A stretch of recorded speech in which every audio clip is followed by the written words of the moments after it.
Then from there, you decide, right, that it's time for you to go. That the sailing life for you is over. That it's time to go and find your own crew. This newfound relationship, this newfound power, this newfound energy with Cord that you found on the sea. You want to see where you can what potential that has for land, correct? Yes. Yeah. So after this, then you go and you find, what was the place called? Brumley. Brumley. Yeah. Where is Brumley?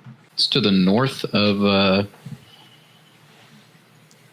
Tavares, along the river. Gotcha.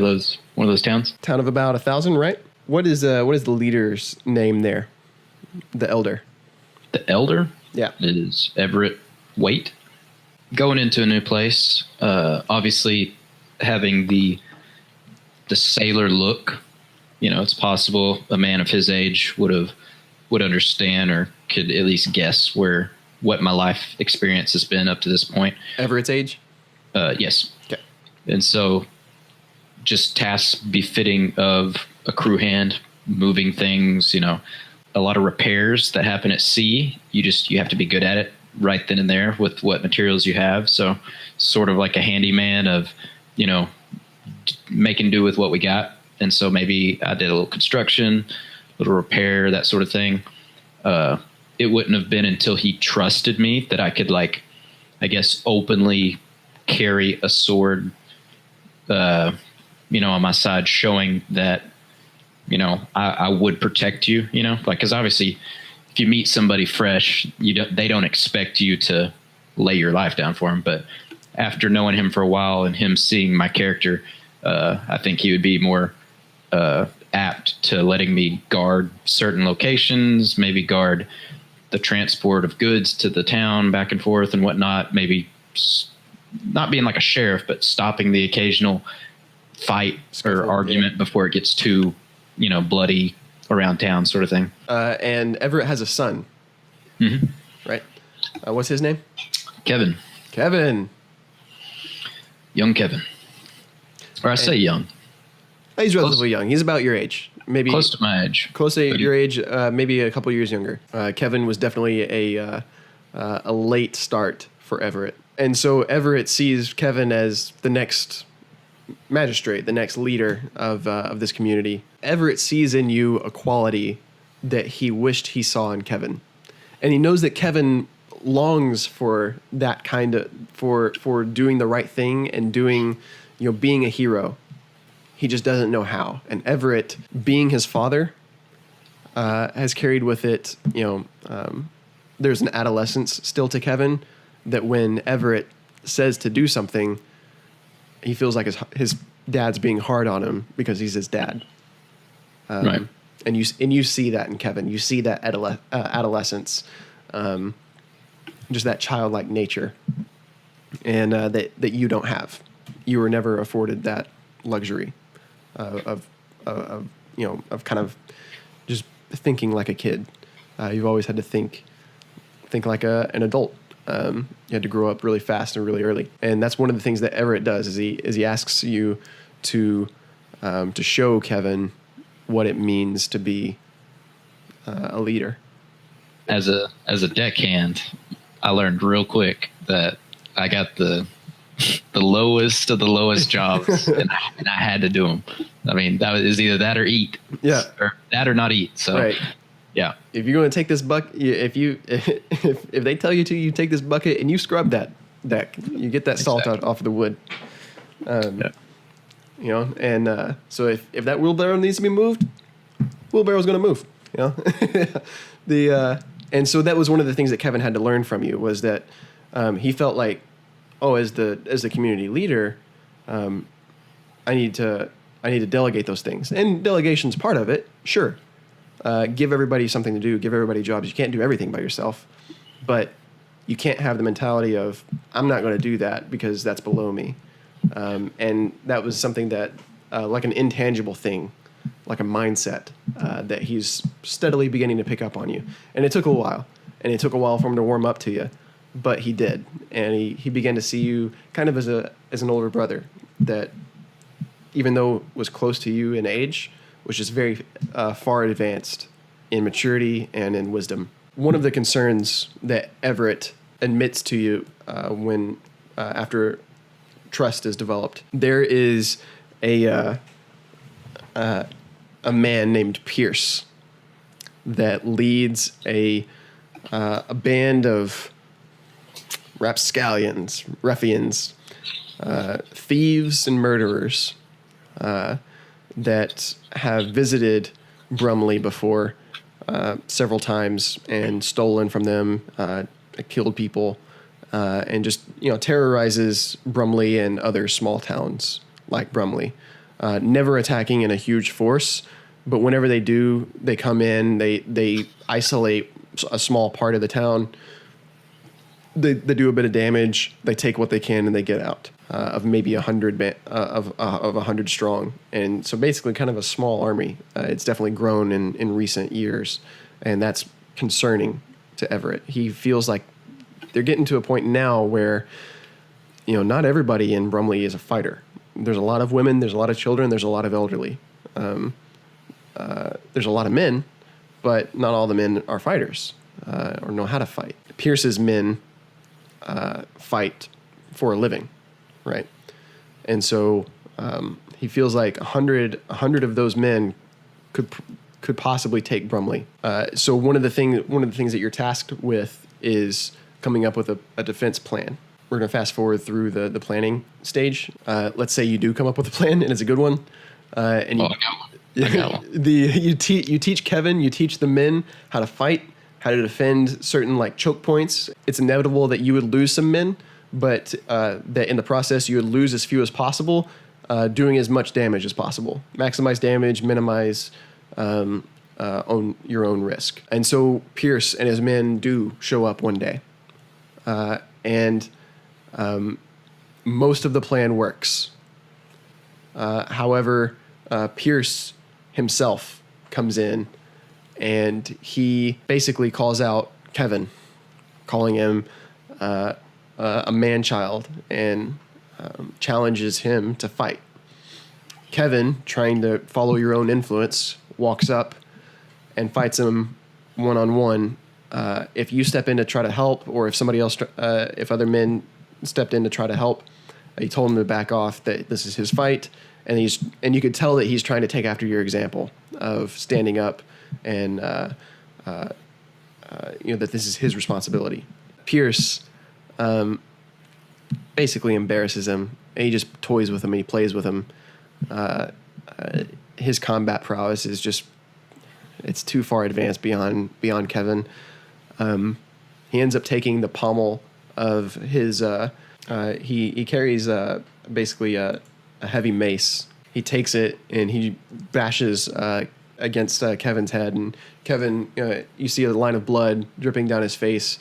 He falls over, and his eyes are kind of rolling, and you can tell that he probably has a concussion, but that he'll live through that. And in this moment, Pierce steps up.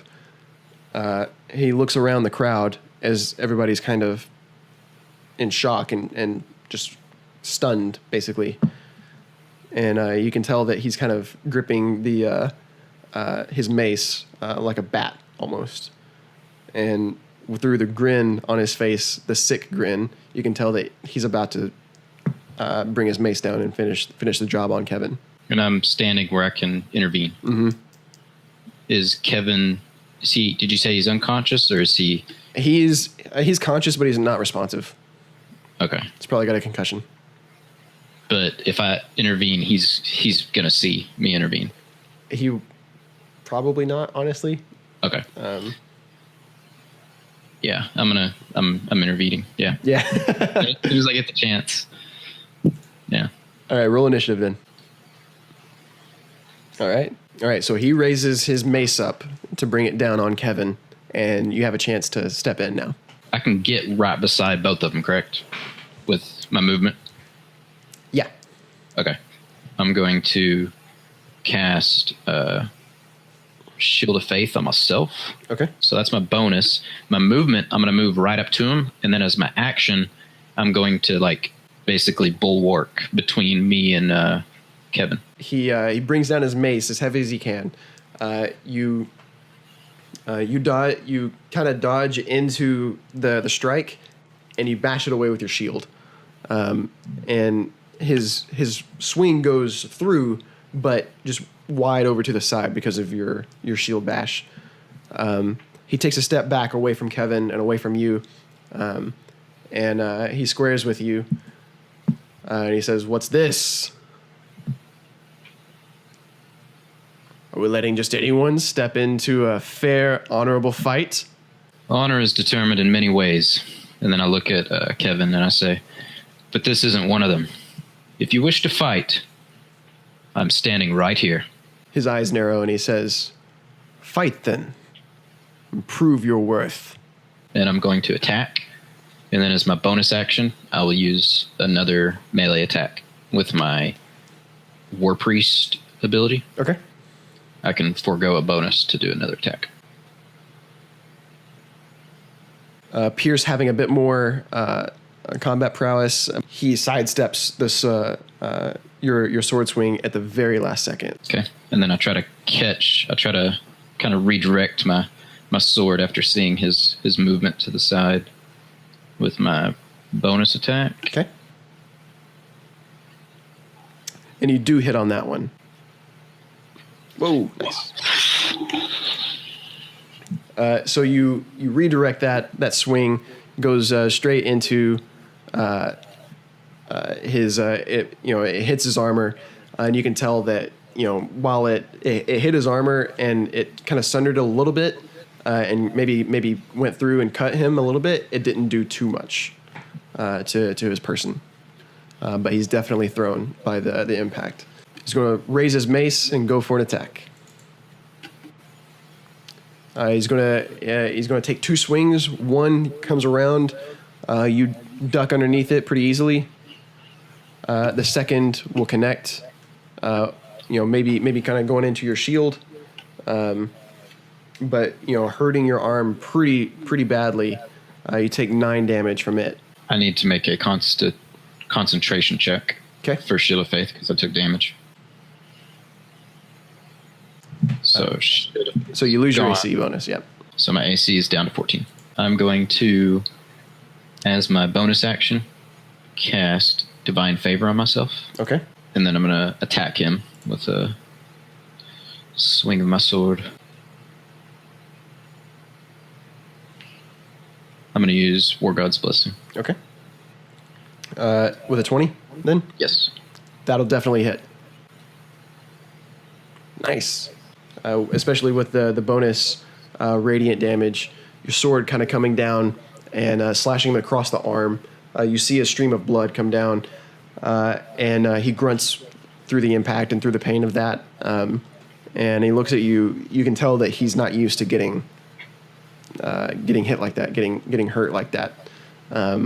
But he's still got way more fighting spirit than left in him. He's after immediately reacting to your successful strike, he spits on the ground in front of your feet and brings back his kind of trademark smirk.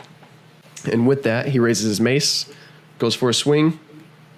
First one missing, and the second one coming down and going to strike you, but then you just artfully take your shield, blocking it above your head. As his mace hits the top of my shield, I want to try to push his arm away and put my shield in my hand towards him and try to touch him with Inflict Wounds. Cool. Yeah. Level 1 spell. Okay. Okay, so roll damage.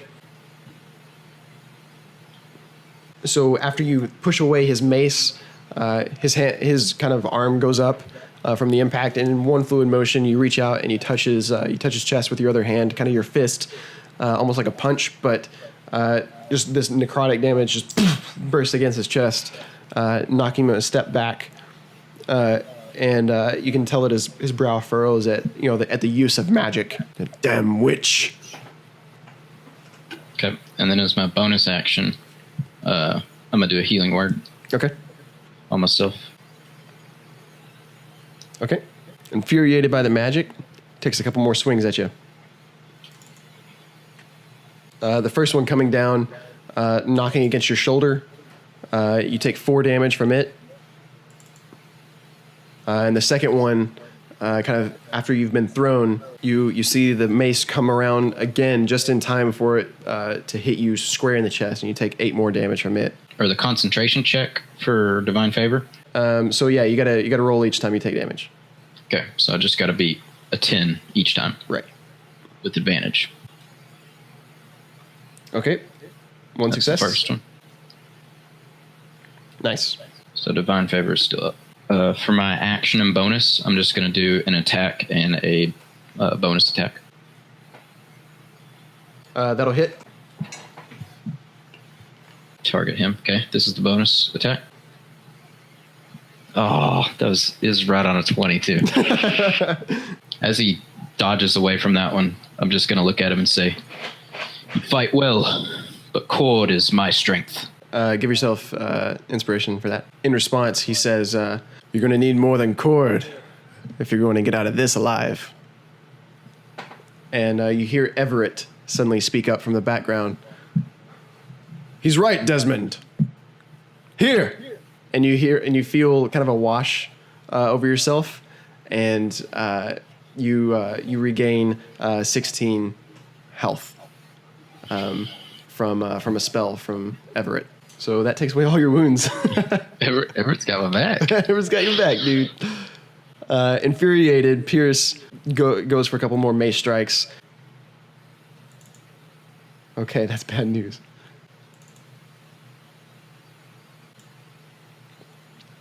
All right, so one mace comes down and you dodge it, but the second one slaps against the side of your head, and you take 10 damage from it connecting right, square in the softer part of your head. So I got to roll. Nice. Man, that feat saving my butt. Yeah. As a bonus action, I'm going to cast Spiritual Weapon. As soon as I cast it, I can make a melee spell attack with it, and then on any turn after that, I can use my bonus to do that. What kind of weapon is it? I want to make I guess it would be a trident. I guess like something that I would have seen on the ship appears. Oh, cool. And where do you make it form? Right above him, like from the heavens, and I'm gonna try to like come straight down on top of him. Okay. I was gonna use my inspiration on this. Okay. If this is it. So go ahead and roll damage. Yeah. And oddly enough, it's force damage. This trident comes down and just takes a chunk out of the helmet that Pierce is wearing, scratches the top of his head, and causes a bit more blood to kind of soak into his hair. And he curses and looks up and realizes that there's now like this ghostly trident. And then just the regular melee attack.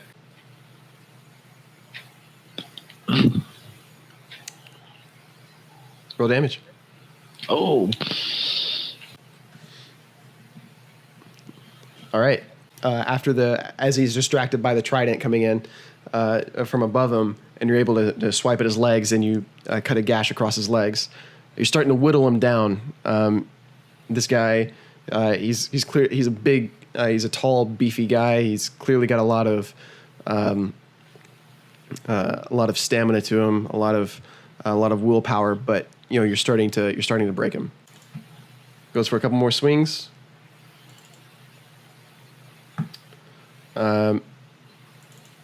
First one missing. The second one doing considerable damage. You take 10 more bludgeoning damage from another crit.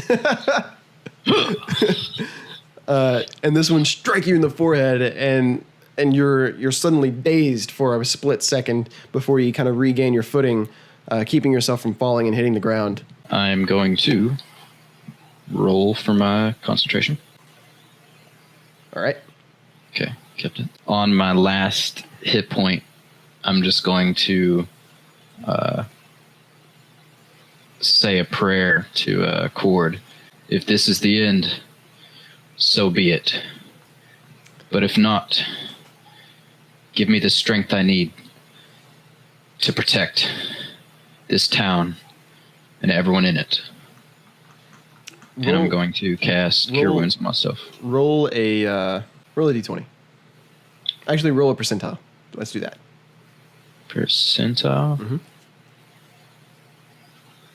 And you're casting Cure Wounds on yourself? My last spell slot to cast Cure Wounds. There you go. Nice. Oh. that was my action. Yeah. And so, as my bonus action, I get to use Spiritual Weapon. Yeah. As a bonus action on your turn, I can move the weapon 20 feet and repeat the attack. And so, I'm going to move it 10 feet up, and then 10 feet straight back down. Okay, good. Roll it with advantage. Okay, that'll hit. What is the damage normally? 1d8 plus 4 force. Okay, so roll 4d8. Nice. 8, 6, 1, 6. Oh man.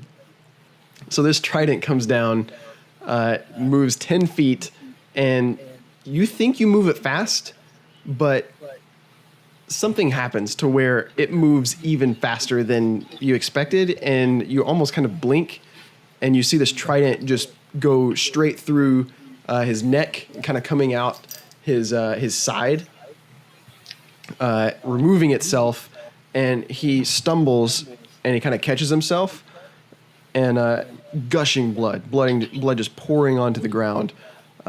He puts his hand on his lower wound, and he looks at you, and he's still got a little bit of strength left in him. And he mutters, "This is not possible.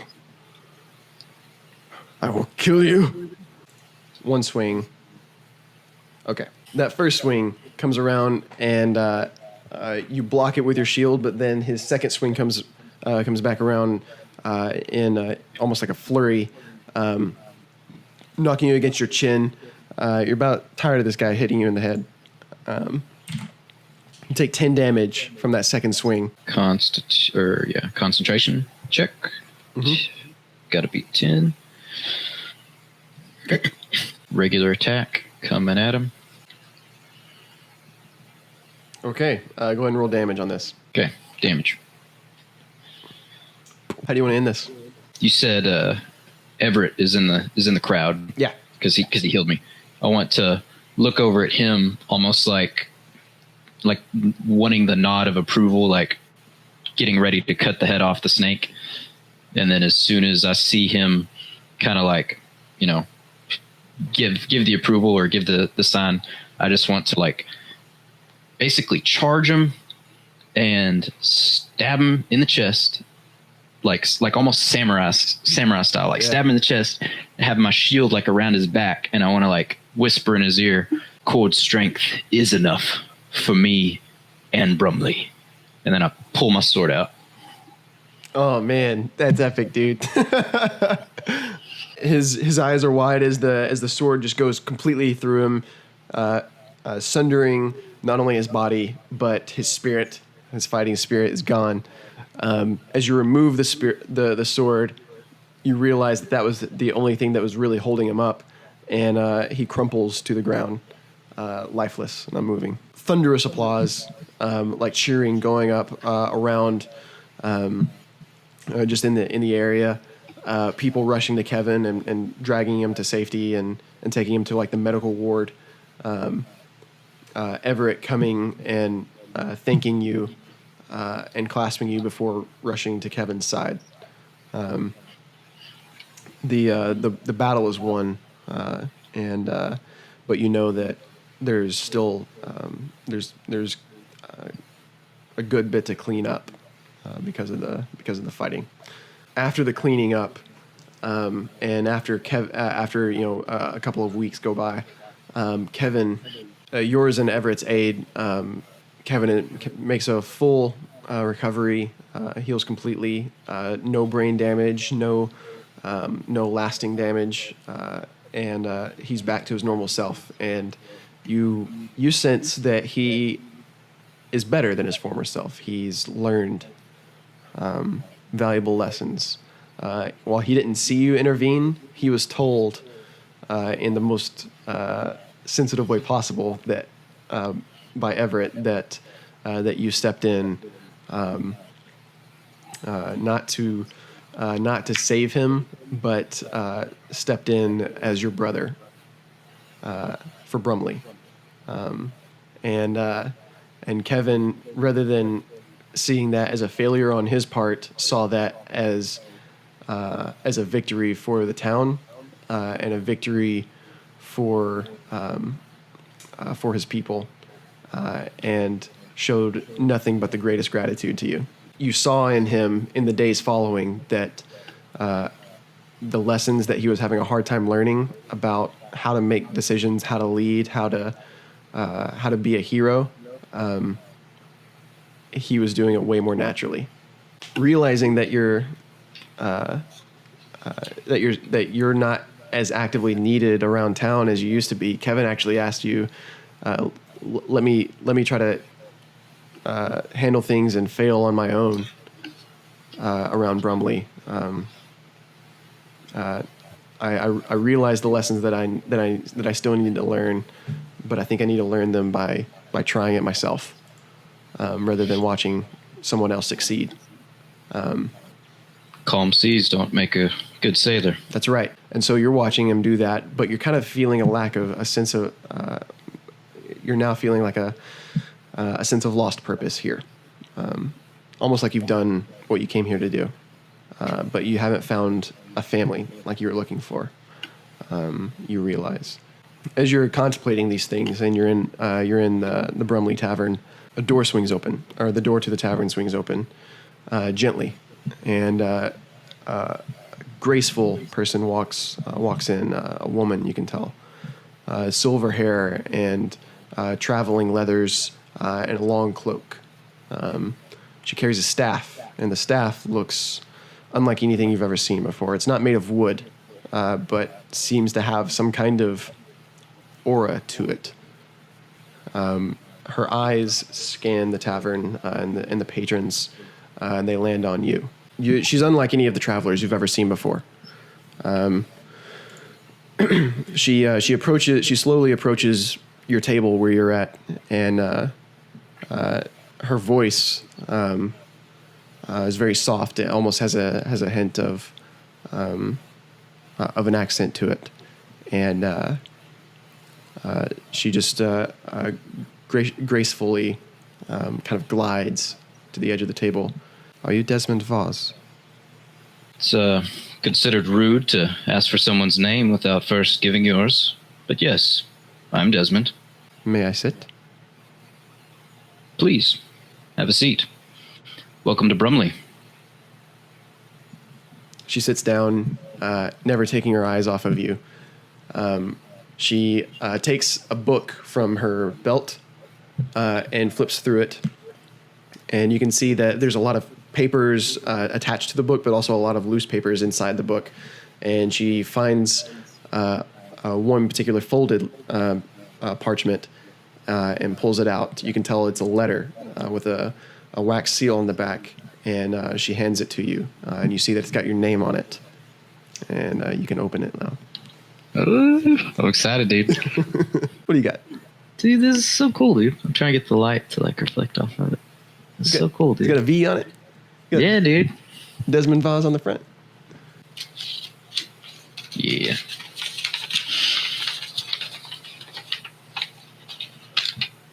Read it out loud. Desmond, I hope this letter finds you well. I apologize I can't deliver this to you in person, though if I could, I suppose we would simply have a conversation. Time is short, so allow me to introduce myself. My name is Nerion Vegros, or Vegros. Vegros? Vegros, yeah. I'm the apprentice to Lord Verrimore in his humble abode located in the city of Arcanium to the north in Nevin. Arcarium. Arcarium. If you've never heard of us before,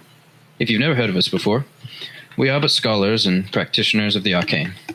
However, we care a great deal about this nation, and it is in grave danger. The Great Council is not what they appear to be. They have deceived the peoples of Nevin. I implore you to join me in Arcarium for a more personal meeting. Your destiny is of greatness, Desmond, and I pray you use it for the good of all. Warmest regards, Nevin.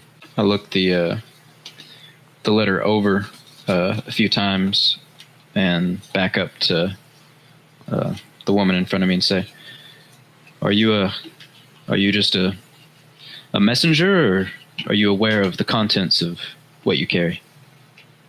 She smiles and she says, I am a courier of sorts. My name is Lamara Koreshi. I am but a servant to Nerian and Lord Verrimore. As much as I would like to stay in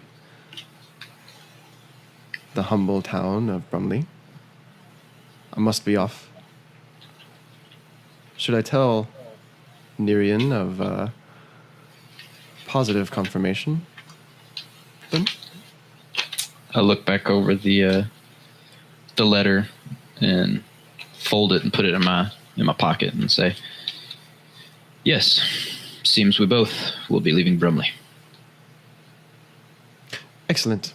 Be there as quickly as possible. And she stands up, closing her book almost very quickly, and just kind of glides right out of the tavern right after, kind of bowing to you very quickly and curtly. Just good day. I would finish up eating and take the letter to Everett to inform him and Kevin of what's going on. Okay. You take the letter to Everett, and he looks it over, and you let him read it? Yeah. Okay. He looks it over, and he says, Nerian, Lord Verrimore. I've not heard of these names. Arcarium, though. There's a land of magic. It's a city of wonders. You would do well there. It has been the greatest blessing having you here with us, Desmond. And Kevin, hearing this from Everett, goes to hug you, and he says, I will remember your teaching, brother. Thank you for everything. Everett kind of turns to like a servant that had come and carrying a very heavy load brings over, and Everett says, before you go, I offer you a gift. And you realize that he's brought out this very fine plate armor that Everett kind of held almost as like a prized possession kind of thing. I can think of no one better but to wear this armor than you. Kevin and I have discussed this, and we both agree that your destiny should require this defense more than us. You have taught us well, and your impression here will be forever lasting. We pray that we may stick with you in the same way through this armor. Good luck to you, Desmond Foss. Thank you, Everett, Kevin. All right, so you got your plate armor now, bro. Got that plate. Get that plate. All right, so we're gonna fast forward a little bit forward. They give you a horse to ride, and you take I think a couple 10 days to get to Arcarium. Once you arrive to the city, there are wondrous things about this city just floating around, or just everywhere. The city has a natural glow to it. The river has a glow. The buildings, all the stonework has almost like a mystical glow to it. There are even things floating through the air. and people are walking around with books, almost just walking on autopilot, and as they're reading books, and no one really paying you much mind.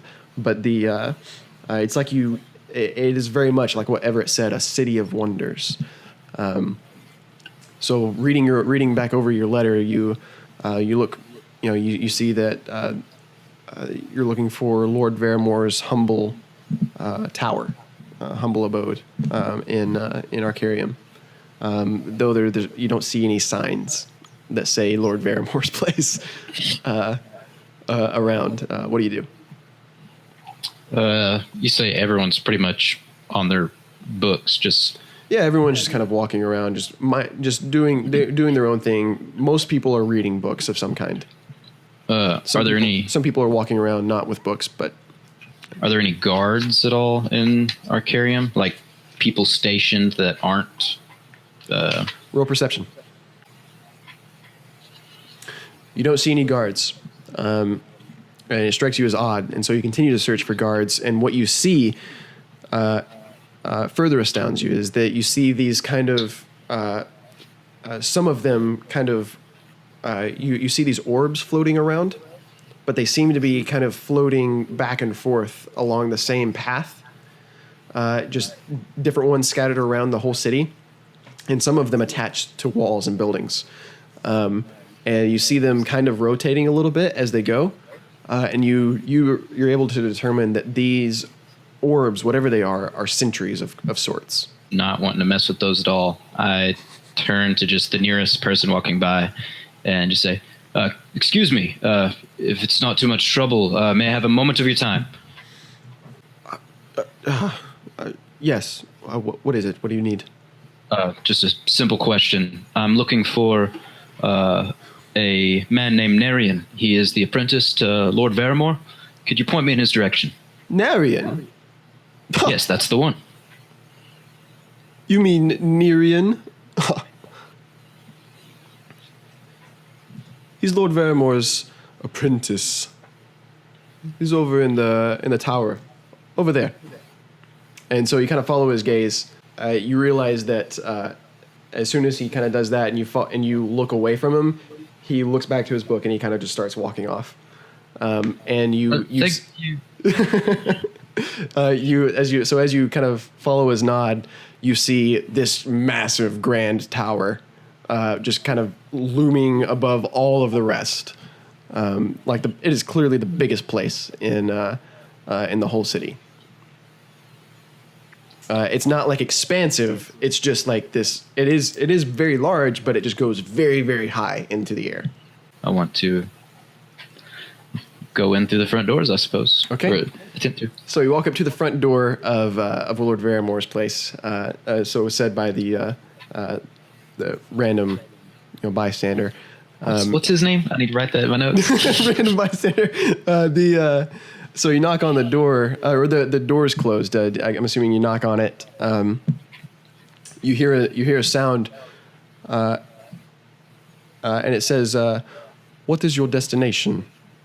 I kind of lean forward and say, Nerian? And you hear like a boom, boom.